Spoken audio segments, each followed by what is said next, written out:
Hi there, Taurus. Thanks so much for tuning in. I'm Astrogirl, and we're looking at March 13 through March 19. Your ruling planet Venus is out of phase or retrograde in Aries through April 15.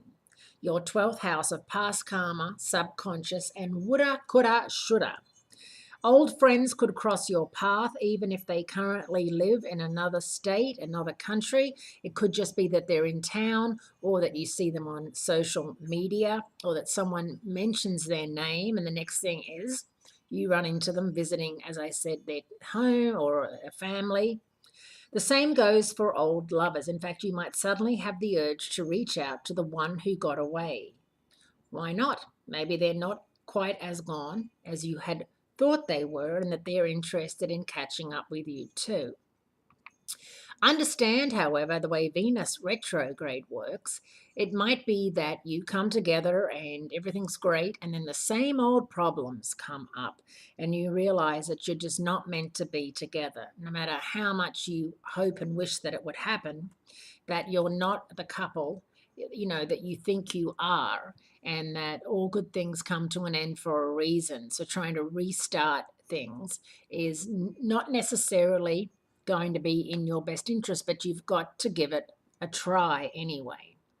Fiery, passionate Mars sets off for your sign and is in your sign through the end of the month, turning up the thermostat in your solar first house of personality and appearance.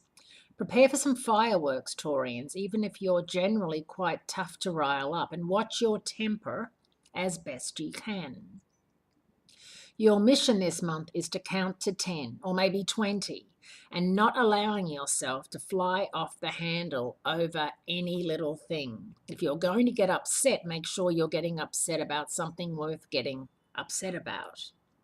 Venus makes her way retrograde through impulsive Aries all month.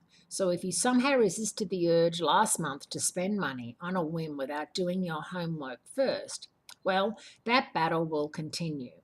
The good news, however, is that now that Venus is retrograde, if you did buy something and you're not happy with it, you can return it now.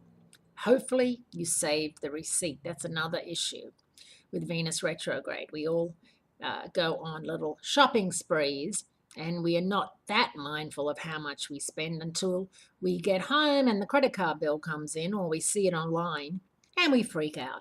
And so hopefully you know by now, being a Taurus, that you are a shopper and that you keep the receipts, because these days the stores, the shops take pretty much anything back. A testy square between chatty Mercury and no-nonsense Saturn combines forces on Monday with that full moon that we had in Virgo on Sunday of last week, raising your blood pressure a notch or two. If you've been simmering about something a friend said that seemed deliberately hurtful, try to have a rational conversation about it before things get out of hand. You could be wrong. Remember, Saturn plays for keeps, so if you do have confrontation, you may never you may never get back to being really good friends with that person because of that conversation. So tread lightly. Thanks so much for tuning in, Taurians. I appreciate it. And I look forward to speaking to you again next week.